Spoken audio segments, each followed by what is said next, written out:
Hello and welcome to Nightline. I'm Brandon Wong. The top stories. More than 1 million Malaysians still do not have MyCard. And Tabung Haji mulls over plan to separate account for Hajj and investments.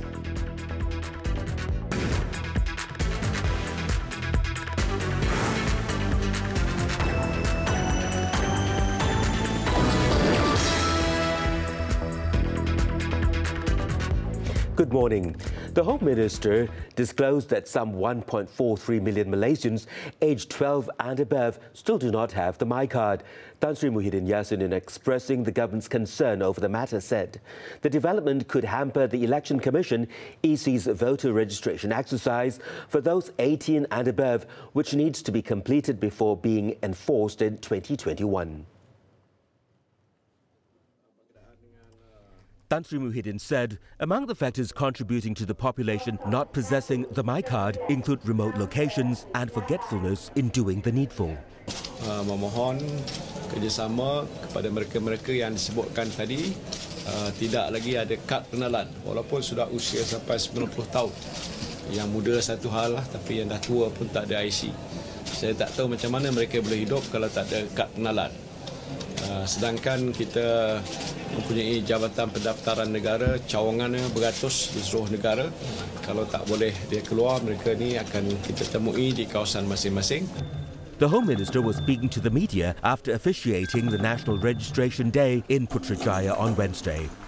Statistics by the National Registration Department, NRD, showed that 45,588 Malaysians between the ages of 13 and 17 do not have the MyCard, whereas for those 18 to 80, it is 970,377 people. 81 to 90, 110,537 people, and 91 years, 302,694 people.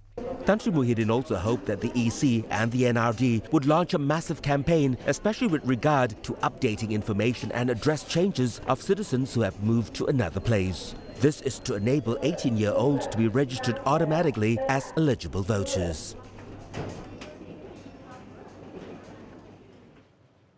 In another development, Tan Sri Muhyiddin said the Security Offences Special Measures Act SOSMA is still needed to fight terrorist activities in Malaysia. Without SOSMA, he believes perpetrators will be free from the law and could cause trouble for the country. Kalau ikut undang-undang sedia ada tidak memadai, kerana cara mereka bertindak ini luar batas undang-undang dan boleh menimbulkan banyak masalah kepada negara. He stressed that the Pakatan Harapan coalition never promised to abolish SOSMA in the election manifesto. Instead, several chapters and sections in the act said to be draconian and against human rights were supposed to be reviewed. Tan Sri Muhyiddin also said the first draft of the amendment has already been brought to the cabinet but needs to be fine-tuned. He hopes the amendment will be tabled in Parliament early next year.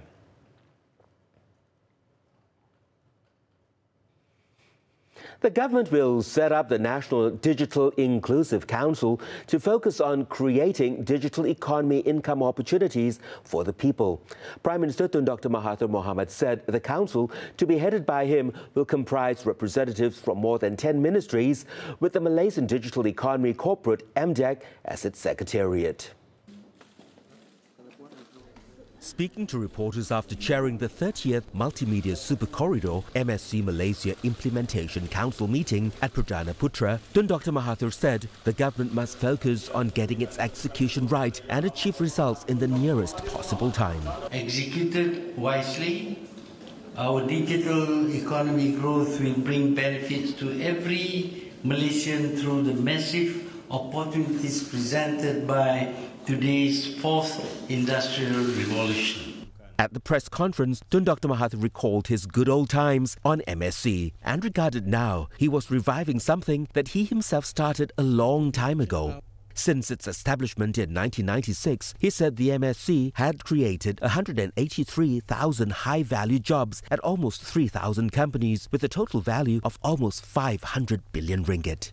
The Prime Minister said he was proud to note that Malaysia's local tech champions were now recognized as global players. Aerodyne, for example, which specializes in artificial intelligence-driven drone-based technology, was ranked number 3 in the world. Also, he said, 3 companies were listed in Forbes Asia's 200 Best Under $1 Billion 2019. Earlier in his speech, when launching the Yayasan Sejahtera Community Development Fund, the Prime Minister gave sound advice to the urban poor to engage in a business, however small it may be, to generate a better income for a better life.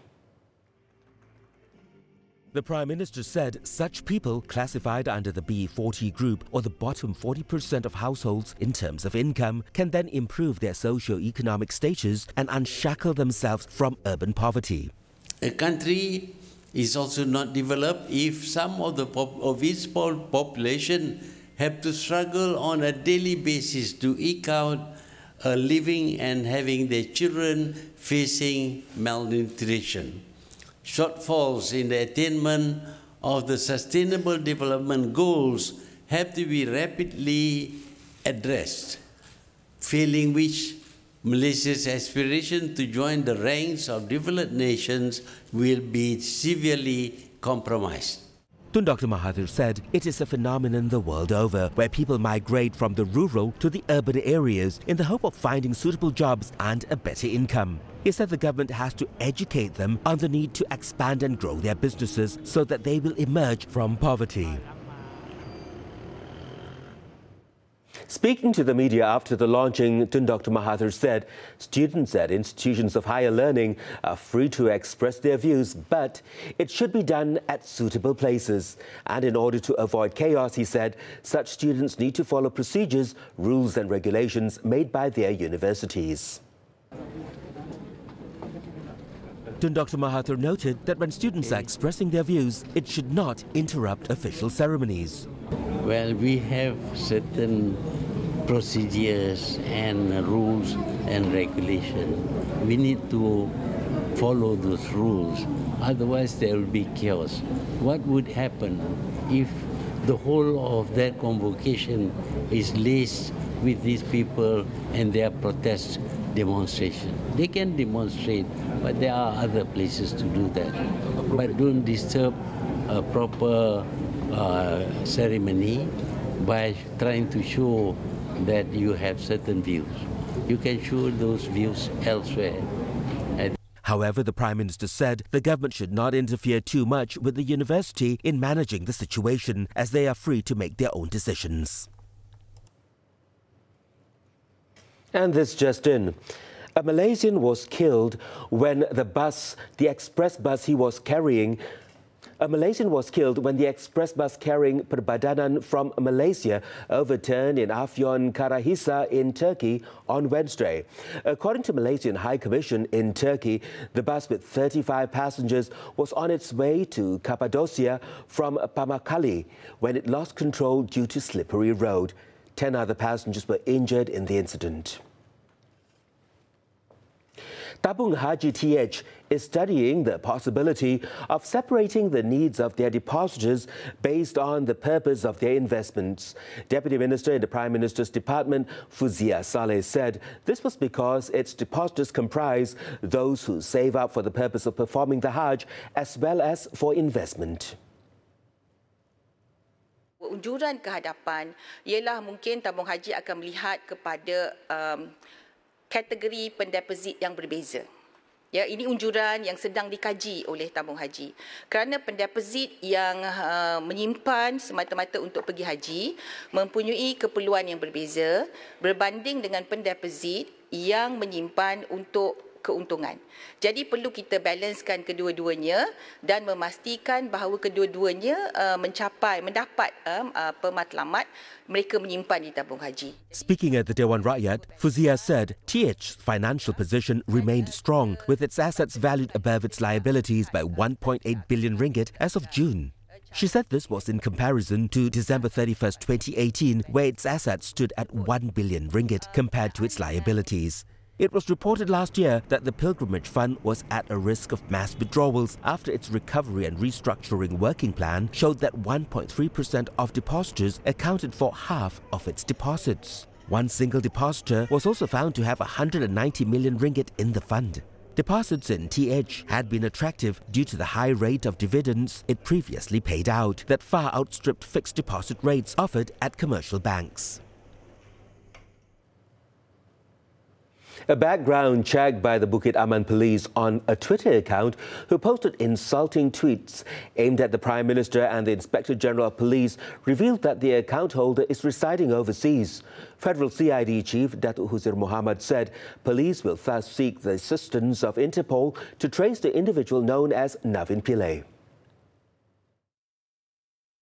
Datuk Huzir said the account holder, a 38-year-old technician who goes by the handle @Navin8, has been living overseas since 2007 while his family lives in the Klang Valley. Kita akan dapat bantuan untuk minta bantuan kepada Interpol. Sekiranya dia masih berada di luar negara dan kita akan ambil tindakan. Di mana saja dia berada, we will look for him. Okay, kita akan cari kesan dia dan kita ambil tindakan. Sebenarnya adalah Navin anak lelaki Mohandas. Navin anak lelaki Mohandas. We believe to be him lah. We believe to be him. Kalau bukan dia pun yang buat ni, kalau Navin ni dengar, ada come forward. Datuk Huzir said that the man has no political background and has a clean record. On Monday, Navin is alleged to have posted an insulting caption with a picture of Tun Dr. Mahathir Mohamad and Tan Sri Abdul Hamid Bador on Twitter. Customs seized more than R1 million worth of smuggled alcoholic drinks. Details after this breather.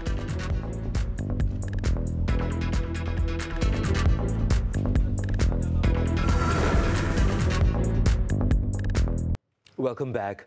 The Kuala Lumpur High Court was told that One Malaysia Development Berhad, 1MDB, signed a joint venture JV agreement with Petro Saudi Holdings Cayman Limited and not Petro Saudi International PSI, which it had been in talks with. Former 1MDB Chief Executive Officer Dato' Shahrul Azral Ibrahim Halmi said he signed the document in 2009 despite the different name. Testifying before Justice Colin Lawrence Sequeira on Wednesday, Dato' Shahrul said 1MDB invested $1 billion into the joint venture. He explained that the business proposal involved PSI putting up $2 billion in assets and 1MDB coming up with $1 billion. Dato' Shahrul said he was convinced from the onset that the deal was a government-to-government arrangement which had come about due to the close relationship between Dato' Sri Najib and the Saudi royal family. Lead counsel Tan Sri Muhammad Shafi Abdullah then pointed out that Petro Saudi Holdings Cayman was different from Petro Saudi International, where the latter clearly did not mention the word Cayman at all. The lawyer then questioned Dato' Shahrul on why he did not seek an opinion from Wong & Partners, the law firm that represented 1MDB in the transaction. Dato' Shahrul replied that he did not do so as Tang was already working on the transaction. However, the witness agreed that he could have got Wong & Partners to write to him to confirm the company. The hearing before Justice Colin Lawrence Sequeira continues on Thursday. Kedah Customs foiled an attempt to import beer worth 1.01 million ringgit through false declaration via Port Klang last Thursday. Its director, Datuk Johari Alifia, said a check was conducted on 2 containers which led to the discovery of the seizure of over 100,000 cans of beer. It was believed the seized items are meant for the local market, and the modus operandi was to declare the items as non-liquor, such as air conditioning parts. The total duties and taxes of the beer amounted to 742,000 ringgit. The containers were believed to have originated from Japan, and investigations on the importers are still ongoing under the Customs Act.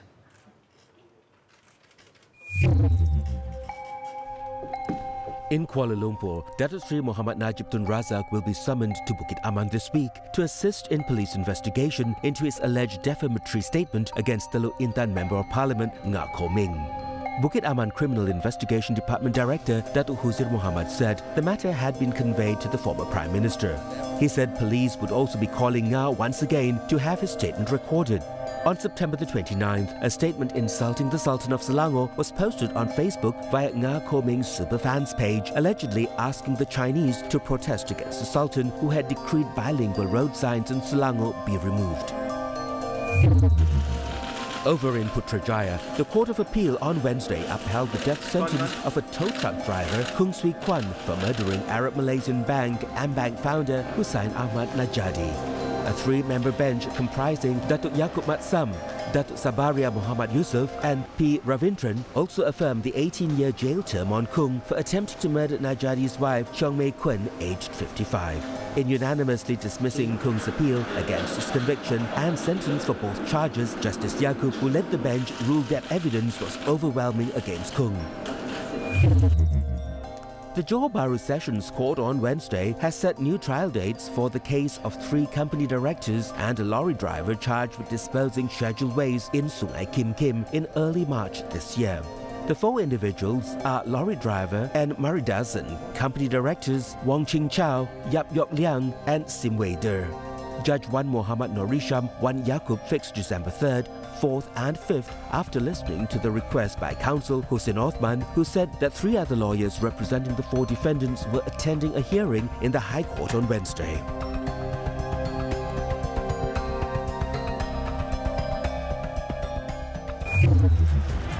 Police arrest 51 people in Catalan protest.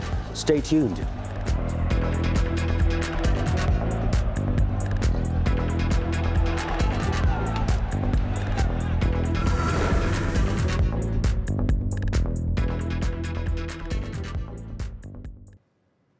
We begin our foreign segment in Hong Kong, where embattled leader Carrie Lam's annual policy address ended in chaos Wednesday as pro-democracy lawmakers repeatedly disrupted her speech, causing an unprecedented cancellation of such a speech in the legislature of the Chinese-ruled city.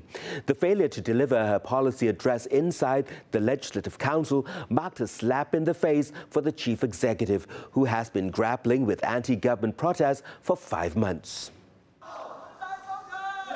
policy address, the first time since July, has been seen as a key opportunity for Lam to begin to remedy some of the perceived factors behind the unrest, such as widespread inequality and limited access to public housing. However, the chief executive was quickly forced to abandon his speech after repeated jeers and interruption from lawmakers.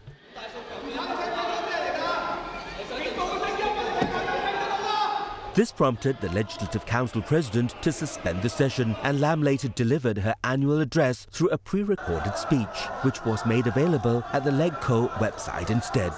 In the pre-recorded address, Lam announced measures aimed at easing a housing shortage, including increasing the number of housing projects.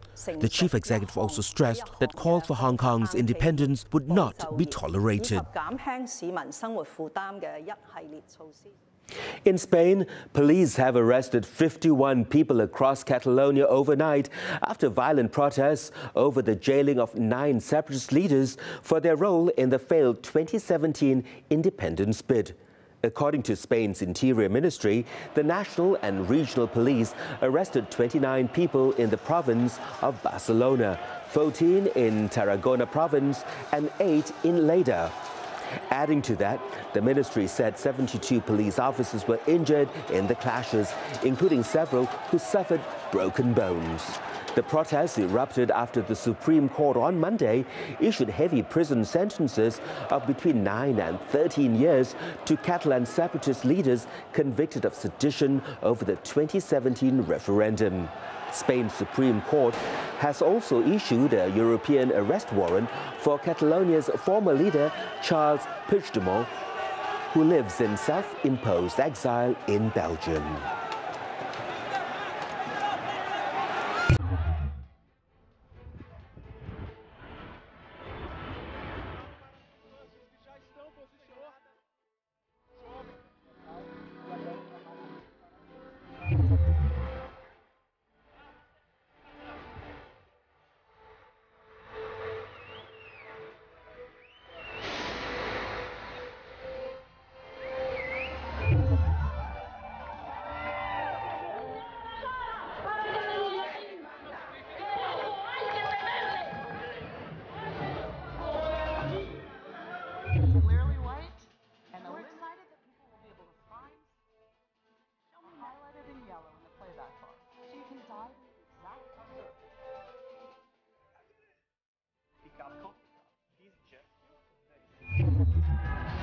Hockey action from the 2019 Sultan of Johor Cup.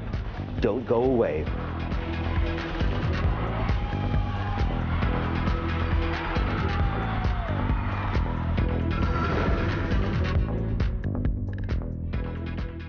Sports hockey, the 2019 Sultan of Johor Cup. Malaysia finally recorded their first win of the tournament after beating defending champions Great Britain 1-0 in their fourth match on Wednesday. The only goal of the game came in the 46th minute when Muhammad Muhibbuddin Muharram converted a penalty corner to give Malaysia a 1-0 lead.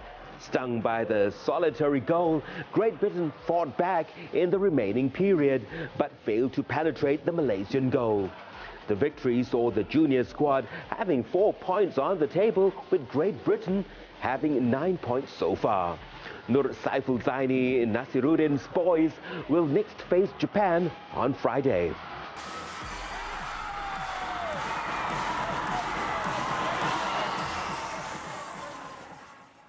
And on to cycling, the 2019 Tour of Peninsula.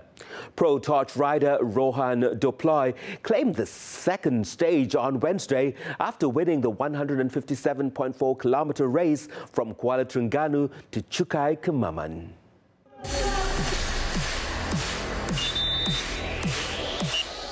The South African claimed the checkered flag after pipping Amir Hussein, Jamshidian Besefidi from Fulan Mubarakeh, Sapahan, and national rider Muhammad Harif Saleh from Terengganu Inc. TSG cycling team to the finish line in the bunch sprint.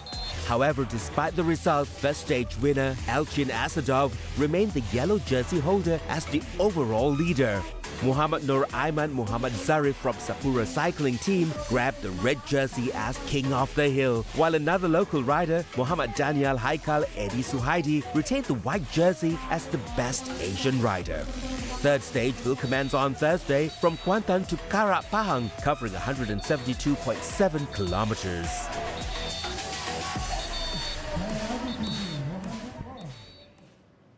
In the US, NASA has unveiled the 2 next-generation spacesuits that will replace the bulky shuttle aerosuits, providing better comfort, improved mobility, and greater flexibility, and can also withstand temperatures ranging from -250 to 250 degrees Fahrenheit.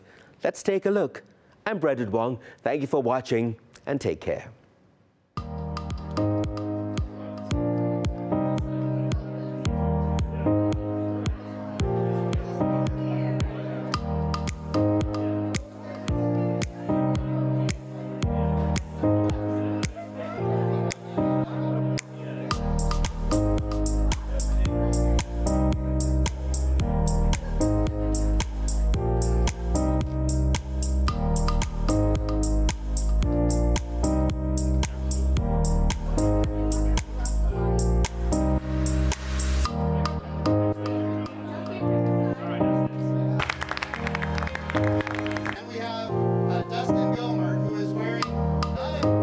Not a spacesuit that we're going to have on the surface of the moon, but on the way to the